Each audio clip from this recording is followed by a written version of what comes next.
التامة والصلاة القائمة بهذه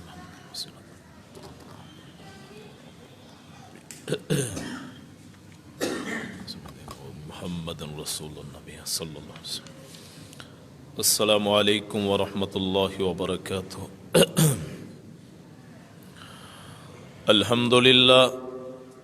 الحمد لله نحمده ونستعينه ونستغفره ونؤمن به ونتوكل عليه ونعوذ بالله من شرور أنفسنا ومن سيئات أعمالنا.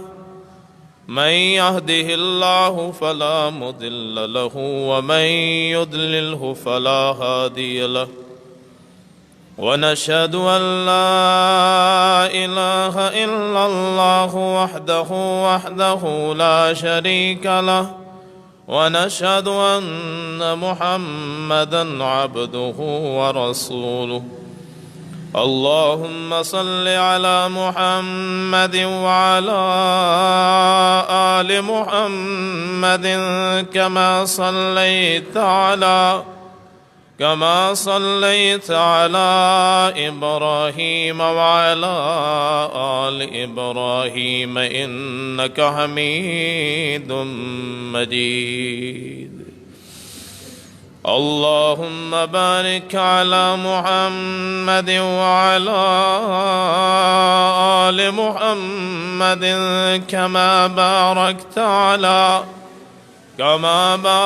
على إبراهيم وعلى آل إبراهيم إنك حميد مجيد.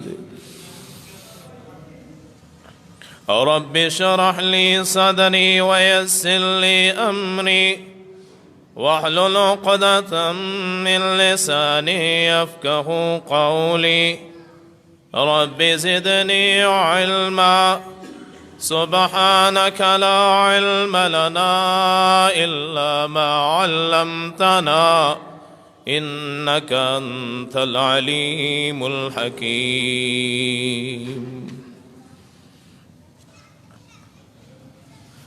أما بعد فإن خير الحديث كتاب الله وخير الهدي هدي محمد صلى الله عليه وسلم. وشر الأمور محدثاتها وكل محدثة بدعة وكل بدعة ضلالة وكل ضلالة في النار.